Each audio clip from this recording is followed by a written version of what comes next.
Hi guys, and welcome back to Hilltop Farm, and welcome to lesson 13 in Wicca. This week's lesson is all about the festival of Imbolc. Let's get straight into it, shall we? Lesson 13, all about Imbolc. By Imbolc, most of us are tired of the cold, wet weather.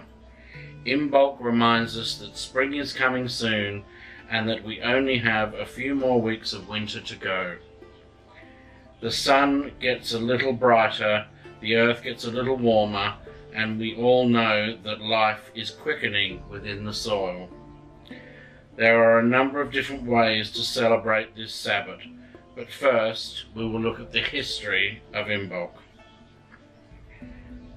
To the Romans, this time of year, halfway between the winter solstice and the spring equinox, was the season of, I'm probably going to pronounce this incorrectly, Lupercalia. For them, it was a purification ritual held on February 15th, in which a goat was sacrificed and a scourge made of its hide. Thong-clad men ran through the city, whacking people with bits of goat hide. Those who were struck considered themselves fortunate. This is one of the few Roman celebrations that is not associated with a particular temple or deity. Instead, it focuses on the founding of the city of Rome by twins Romulus and Remus, who were suckled by a she-wolf in the cave known as Lupercal. The ancient Egyptians celebrated this time of year as the Feast of Nut, whose birthday falls on February 2nd on the Georgian calendar. According to the Book of the Dead, Nut was seen as the mother figure to the sun god Ra, who at sunrise was known as Khepera and took the form of a scarab beetle. She is typically portrayed as a nude woman covered in stars and is positioned above her husband Geb, the earth god. When she comes down to meet him each night, darkness falls. Like many pagan holidays, Imbolc has a Celtic connection as well, although it wasn't celebrated in non-Gaelic Celtic societies. The Irish goddess Brigid is the keeper of the sacred flame, the guardian of home and hearth. To honour her, purification and cleaning are a wonderful way to get ready for the coming spring. In addition to fire, she is a goddess connected to inspiration and creativity. The early Celts celebrated a purification festival by honouring Brigid, or Brig, whose name meant bright one. In some parts of the Scottish Highlands, Brigid was viewed in her aspect as crone, known as Callibea, a woman with mystical powers who was older than land itself. Brigid was also a warlike figure. Brigantia in the Brigantes tribes near Yorkshire, England.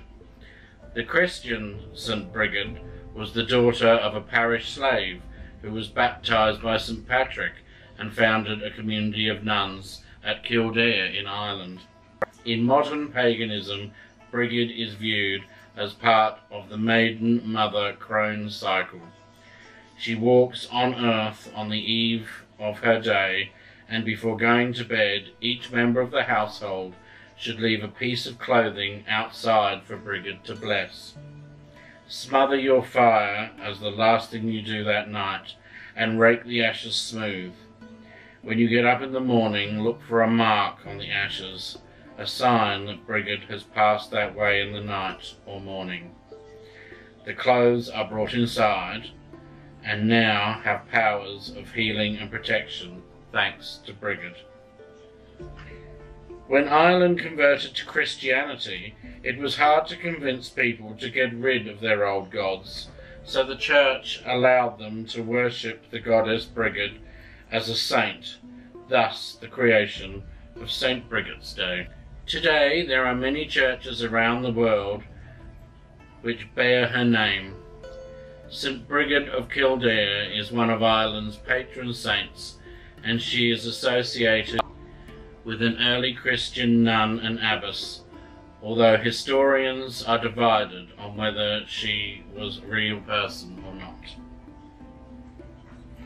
For many Christians, February 2nd continues to be celebrated as Candlemas, the feast of purification of the Virgin. By Jewish law, it took 40 days after a birth for a woman to be cleansed following the birth of a son.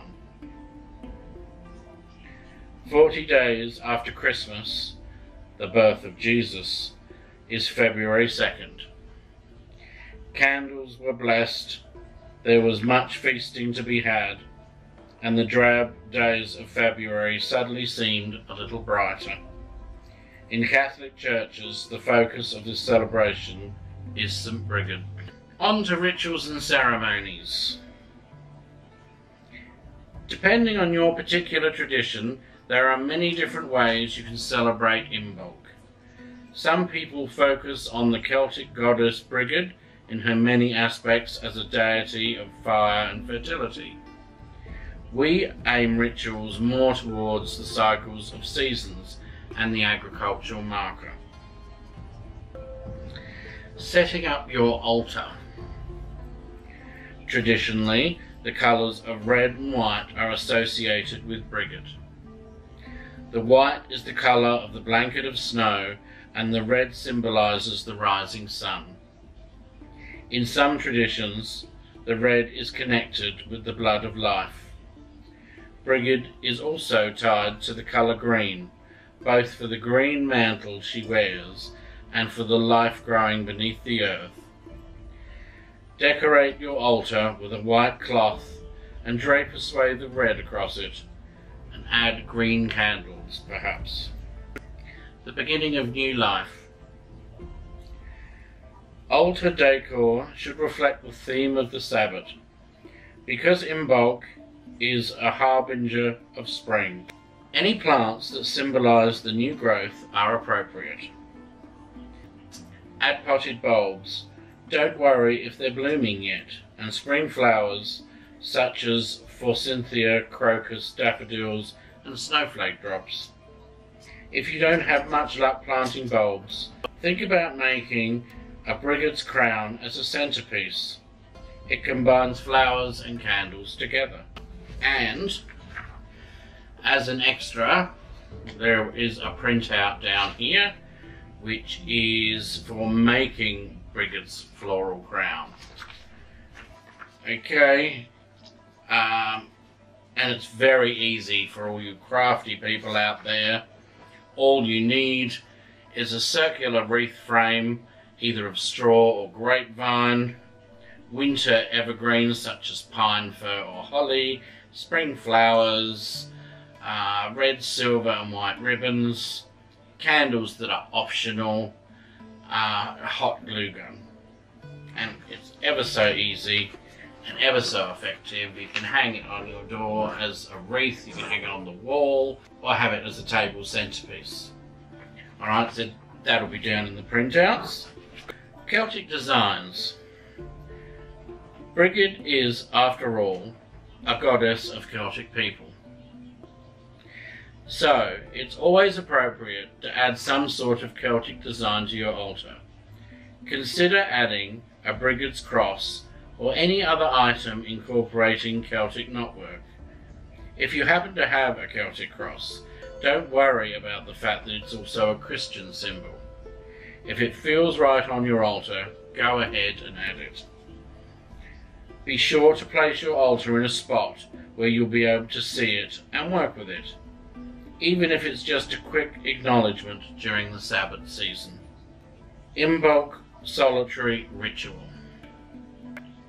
Like all Sabbots and all rituals, I do recommend that you have a cleansing ritual bath and do meditate beforehand, of course, so that you're grounded and ready to do the work.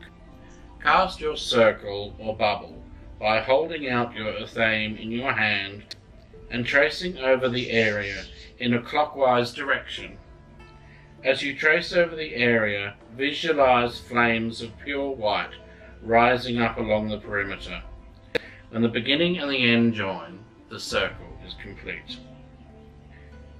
Step up to the altar and light the candles. Close your eyes and visualize what Imbolc means to you, as this is a time to honor Mother Earth as she wakes from her winter's recovery of giving birth to the Sun King at Yule. Start by saying, Earth with molten core of light, with strength and purpose inspire my right. Powers of earth the maiden wakens, come join the circle and share in the light. O spirit of earth, be within me. Then ring the bell 3 times. O great goddess and god, all nature vibrates with your energies, and the earth is bathed with warmth and life. Now is the time of getting past cares and banes. Now is the time for purification. O fiery sun, burn away the non-useful, the hurtful, the bane. In your glorious power, purify me, purify me, purify me. The earth now grows warmer as the wheel again turns. And as each passing day adds strength, behold the god and the goddess, lord of the forest and his bride. Once again the earth is blessed, with life anew inside. Seeds shall soon begin to sprout, and creatures shall young bear. For this is the promise, the cycle of life, that is born of thy love, thy share. Now is the time for meditation and any spell workings. Spell workings associated with Imbolc include those for fertility, defining and focusing on our goals for the future, organisation, health and protection. When you are finished, close the circle and let the feast commence. Now, feast food. Now, another bonus printout I've given you here. It's a very quick and easy recipe for braided bread. Okay, braided bread is found in many forms and many cultures. This recipe is a simple one and is perfect for serving at your Imbolc feast. The braid symbolizes Brigid in her aspect as the bride, representative of her fertility and position as a hearth goddess. And this is so easy. If you're a bread maker, you just make up a normal batch as if you're going to make a loaf of bread. Or if you want to cheat, you can go to the supermarket and get the bags of ready mix bread making stuff and make up again enough to make one one loaf. Okay, so that's all you need for that. You also need 1 egg, some water and sesame seeds. You basically knead it out, cut it into 3, cut it into long strips, plait it together, let it rise, coat it with your sort of egg wash and put your seeds on and Bob's your uncle. I mean, it's more to it than that, obviously. All the instructions are here. But as I say, again, there's a printout in the description down below. braided bread. Wonderful, quick and easy, something to serve at your festivals. Okay, now feasting and food for Imbolc. No pagan celebration is really complete without a meal to go along with it. For Imbolc, celebrate with foods that honour the hearth and home, such as breads, grains and vegetables, stored away from fall if you can. Things such as onions and potatoes, as well as dairy items. After all, this is the season of Lupercalia. I know I'm pronouncing that wrong. As well, honouring the she-wolf who nursed the twin founders of Rome, in addition to being the time of the spring lambing. So it's from now on that the spring lambs are going to start appearing. So milk is often a focus in Imbolc cooking. This week's assignment. I want you to continue with your daily meditation and visualization, which is important. You have to keep up with that. If you're not getting to that special place, you need to keep focusing and concentrating and trying, because without doing that, it will be impossible for you to really master Wicca and to wake up that part of your brain that you need to wake up. Over the next week, if you can go outside when the sun is shining or sitting in a window with the sun's rays hitting you, that would be fantastic. Allow yourself to be warmed by the sun's rays. Look out every day for signs of spring. Look for trees waking up, flowers starting to bloom, birds nesting, and lambs appearing in fields. This is Imbolc, watching the world wake up. So, that is your assignment for this week. Good luck and happy Imbolc. End of the lesson. Right, so, lesson 13, Imbolc. This is, as I said, we are still well and truly in the middle of winter, but Imbolc heralds the first hints in the world around us that spring is on the way.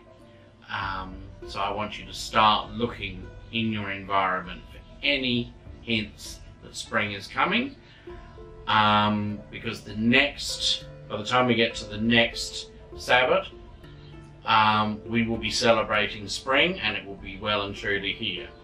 And I can just add to this as something that's quite interesting to be mapping out your observations, if you like, with the coming of spring, is our ducks who don't lay eggs through the winter.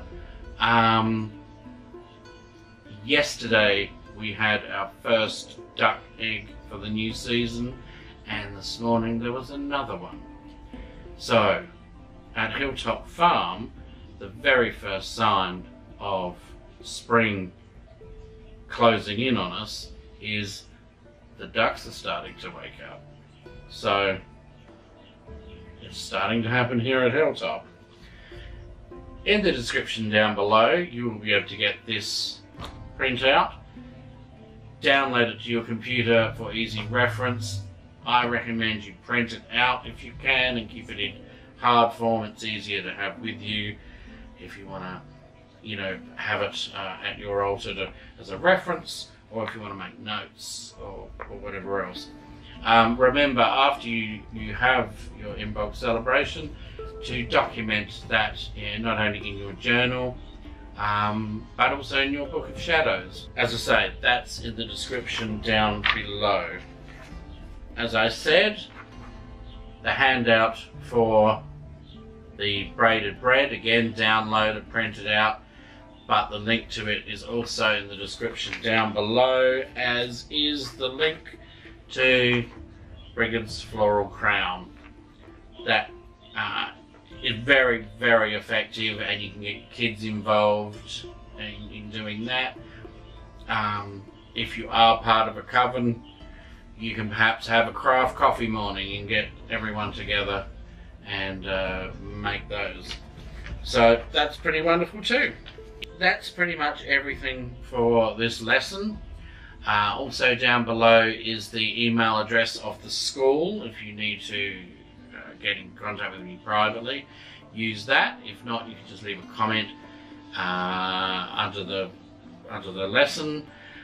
There's a link down there to our affiliate with the depository. If you want to buy any books, just click on there and go through there to make your purchase.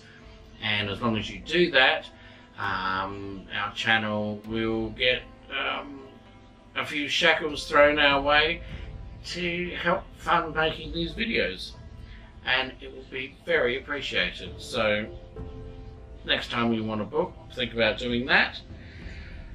I'm pretty sure that's all I have to cover in today's lesson. If you like this lesson, give it a big thumbs up. Make sure you hit subscribe so that you don't miss out on any other videos. Hit the notification bell just next to the subscribe button, and hopefully YouTube will notify you every time we release a video. So until next time, it's goodbye from Hilltop Farm. See ya!